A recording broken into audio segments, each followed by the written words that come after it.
if you've ever wanted to create an iOS app but you don't know how to code, don't worry. In today's video, we're going to use Rork AI to create an app from the App Store that's making thousands of dollars a month, and we're going to create it with absolutely no code. Additionally, we're going to show you how you could deploy this straight to the App Store without ever having to leave the platform. So let's get into the tutorial. First thing we're going to do is find some inspiration. Go to the App Store and see what's trending. For example, number 4 in education with 158,000 rating. Now, like, the stats are like 1 in 60 to 160 people rate. So like, times this number by 60, and that's the minimum number of downloads this has. So crazy. So we have this here, we have the screenshots which we can use to influence how Rork is going to actually create this. But additionally, we have the key features here. So when we want to give Rork our prompt for what to create, we can just copy this here, boom, and then we can come over here and then we can write it in here. So we can say something like, "Hi Rork, please create a plant identifier app. Keep it simple. Here are some of the requirements." Now we paste them in. So we have a bunch of requirements here, so it might even be worth removing some of these. So just for demonstrations purposes more than anything else. So accurate plant finder, we definitely want that. Plant disease auto-diagnose and cure, we definitely want that. Care tips and reminders, maybe. Toxic plant warning, maybe. Weed identification, water tracker and reminder, probably remove that. Light exposure monitoring, can remove that. Plant collection, expert consultation. So let's remove some of these here. What's this one? Water tracker and reminder, remove that. Weed identification, toxic plant warning, let's remove those. We'll keep plant care tips, plant disease, and accurate plant identifier. So now we can just send this straight in, and Rork will go straight to building this out. And so this is the Rork.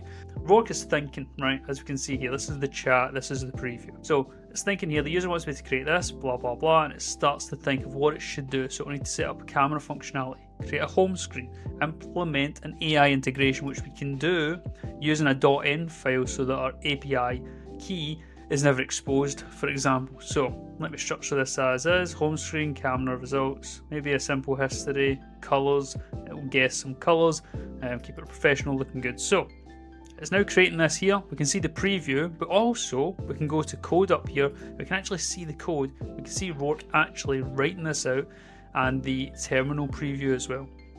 But if we go back to the normal preview here, we'll see this when it's done and we can actually interact as if we're on our phone. But additionally, you can actually test it on your phone. So when you're actually testing this, scan the QR code and then you can download it and actually use the app itself. So for your code, a quick reference as well, we can actually enable a backend where we can store our API keys securely, we can store the user data, etc. So people could use this. They could log in with their email, for example, and then they'll have access to their data if they uninstall the app on another phone, online, even if you wanted to turn that into a website as well.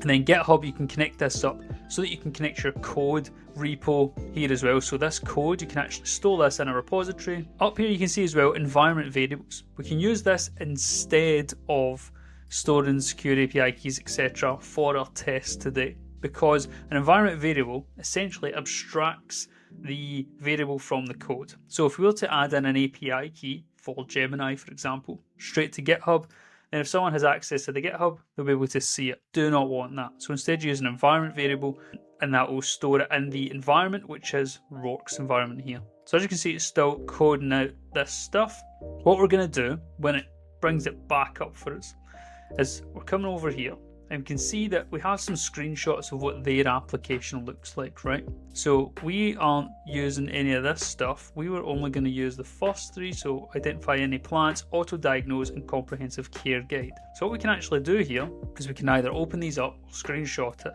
just so it's got a better resolution. I have opened this up inside of the actual App Store, so you can see them here. We can open them up, and then from here we can actually screenshot them individually, just so that it has a better resolution so Rork can see what we're talking about. If I come over here, what we can do is we can actually attach them as images down here, but we'll talk about that in a minute. First, let's go and get all of these screenshots, and then we can come back in. So this is the second one here, boom, and then the third one. Screenshot, if you don't know, Command Shift 4. So we're back here. It has now created an app. We have an app that could work right now. So this is our app here, plant ID, identify plants, take a photo, choose from a gallery. How it works: take a clear photo and our AI will identify the species, diagnose diseases and provide care instructions. So if we scroll, features, identify 400,000 plants, see diagnosis, instant care tips. It also has history here. We can see that, but there is no history yet. So let's just click through, we'll see what happens, and then we'll go and do the stuff I was talking about. So if we click take photo, it will then open the camera. So let's go and get a picture of a plant. So what will we say? Plants for your home. Let's open this up because I don't know any plants, which is why this is a good app. So let's copy this. I'll see this sometimes when people say, or no, what's the other one? This one here. I always forget what this one's called. So let me take a screenshot of that. We'll go back to our application and we will take photo. We'll go and get that screenshot. Let's open that up and it'll analyze our plants. Our AI is identifying the species and preparing care instructions. So I'm interested right now on how it's doing that. Yes, so here we have an error. Let's open this up. Crucial runtime errors. So failed to parse plant identification data. So we can try to fix this. Let's just click try fix first. So click fix all, it'll paste it in here.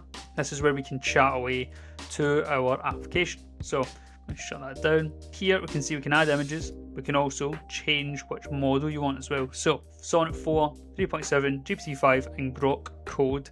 And you can choose between each one if you have a preference here. So let's just send this in and we'll see if it fixes it or if it comes back with, let's see, a way for us to fix it. Because I do think the problem here is actually we have to get an API key so that we can actually use an AI to look at the image and detect what it is. For that, we're actually going to use Gemini. So if we go to like gemini.google.com, so I think in here, new image editing, Nano Banana is pretty cool.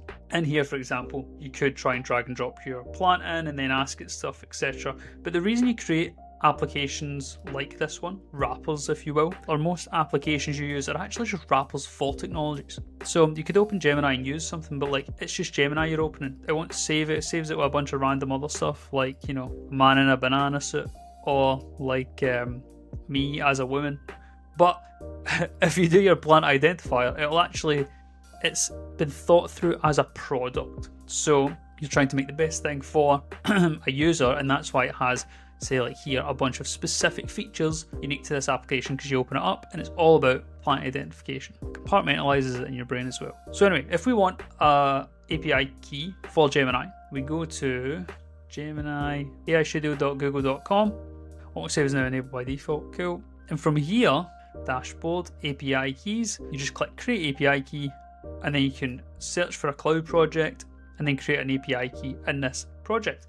If you don't have any projects, the way you can create one so you can actually get this API key is you just simply go to onso.cloud.google.com, sign up, and then if you have to, up here, project picker, and just create a new project. And then you'll find that project. And here, when you click create API key, there we go.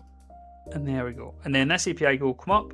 I'll remove it afterwards, but do not share them with anyone because basically this is the key that Google or Gemini uses to identify you as you. So it's like giving someone your house key. So watch for that. So we have that now. If we come back here, looks to see, I think they have fixed it. There we go. Key fixes have been done. Let's refresh this now. Just up at the top here, you can see as well, we can actually change it between different operating systems. So this is Apple, you can change it to Android, and then you can change it to web as well. They're just loading up, but I'll just leave them because they're not relevant for me because I'm on Mac. So on here, before I do anything else, I'm gonna say to the model, I want you to use this API key, but as an environment variable to send the image to Gemini to scan, give a result, i.e. use Gemini to scan the images. Then we can paste this API key in here and send that in. And so now it should go away. And as you can see here, I'll help you integrate Gemini API for plant identification using this. So there we go, and it's creating our .env file. So up here in our environment variables, we'll start adding these in, and update the identifier screen to use Gemini API instead of our current toolkit API. So it must have been using its own native API for trying to identify that there. But once it's created this .env and implemented that, we will then change how it looks and then give it a full test run. So we'll actually use those screenshots that we've just taken of these here, try and make it look a bit more vibrant. Because right now it's cool, it fits the plants vibe, but it's not, it's kind of dull. So we want to brighten up a bit. And that's the thing, is remember that these are coders. It's like your engineers. Engineers are not UI designers. When you give them a task, they'll code it really well, but they may not design it really well. And that's why you still have products which are AIs specialized, or machine learning models specialized for UX design. So we'll let this do its thing, and then we'll come back and we'll change how it looks as well. Right, there we go. So it has made that change. Now let's include our screenshots and say, I want this app to be a bit more vibrant. Use the attached screenshots as inspiration there from a competitor. Boom, and we'll send that in again. This time it'll jazz up the UI to make it look a bit more like this. And then once that has redesigned, we will then test the app fully and see if it can identify our plant. I think the plant's called like a snake plant or something. This here, can't remember. And so it's really cool to just be able to actually create apps in a single AI platform like this without having to try and break it out into some dodgy code editor and blah blah blah and all this stuff. It's cool to just have a dedicated space in which to do this. And I keep seeing on YouTube as well, like a bunch of people making a bunch of money making apps. And I've been thinking of trying to do it a little bit myself. So I have a couple of ideas that I'm going to try out, both for my own interests and also just to kind of not copying other people's, but getting other people's solutions and making them better and then delivering them as my own application. And I will be using Rork for that. So if you want to see an update on how they go and how many downloads and stuff they get, let me know. So it says that it is finalizing the design updates. Here we have improved elements, visual enhancements, sparkle effect. Ooh, very nice. So let's refresh up here. And this time, whoa, it's much more vibrant, isn't it? There we go. Much more vibrant. Oh, I like this too. There we go, very nice. So let's take our photo, paste in this plant, and we'll see what happens. Aha, another error, but not to worry. So critical runtime error. We can just try to fix all of these in there, then send it in again, and then let it run and go and fix its own errors. Right, it has resolved that issue. Let's try again. Ooh. So same error again. So this time, instead of trying to get it to fix it, I'm going to try and guide it. Because that's the thing is, people think software engineers and developers are going to go away, but they're not, because they're still, I was going to say we, but technically a cloud engineer, but we are still going to be required to help steer them in the right direction. So here I'm going to say, instead of using a .env file, let's just add it as an environment variable. Boom. So it says now here that it is done. If we check up here, I don't know if it appears. I'm not sure if it's supposed to appear there. But let's take a picture and we'll see again. So let me try it from the beginning. Open that. So give it a minute because it's going to be using the API. So we'll send it off and then get the information back. We'll see how we go. There we go. Haha, it worked. Snake plant. This here, 95% confidence, a popular house plant known for its stiff upright leaves. Care instructions, watering, light, soil, fertilizer, common diseases, toxic to cats and dogs. That's amazing, it works. So I click done. I wonder if we've got history. There we go, snake plant. Although it's sent it in a bunch of times, but there we go. Identifies it. That's brilliant. Let me try another plant. That's real cool. Right, so it's another recognizable one. This here. What is this thing? Let's send it in to my app. Open that up. Where is it here? There we go. Analyzing your plant. Let's see. And then once this is analyzed, what we're going to do is we're going to publish this to the App Store. So you can see how that process goes as well. There we go. Chinese money plant. 95% confidence. Let me just double check. Yeah, there we go. Perfect. Yeah, and all the care instructions again. That's brilliant, man. Then in here, yeah, so the history is a bit of fixing, but the functionality is perfect. So now I would integrate this to GitHub. So click connect, and then you want to sign up, and then sign up to GitHub, connect out so that you always have your code, because you always want to have your code. You can also download your code here, so download your code base. You can even open it in Cursor, so you can make amendments. Like I've seen guys make assistants, AI assistants as well, which is pretty cool. But we can also just publish here. So if we click publish, we can then publish this as a Rork app, so you can go and get it at this URL here, like this, and I'll add it into the description, because it's going to actually have to go through this to sort it out. But additionally, you can publish it directly to the app stores. So if we go now publish to App Store here, you can then create a new submission, and then you sign up for this developer, and then you go through the steps, and you can actually sign up to get this app straight onto the App Store. You've never had to leave the Rork platform. Honestly, really recommend it. I'm going to be using it. I'm going to be giving it a try, see how many downloads I can get. If you're interested, leave a comment below, and I will make a future video on how I got on using other people's ideas as influences to see what happens. There we go, we've just shipped. So it'll be the first link in the description below to check out Rork, and then the second link will be to check out my app. Hope you enjoyed it. If you did, like, comment, subscribe. I'll see you next one. Take care.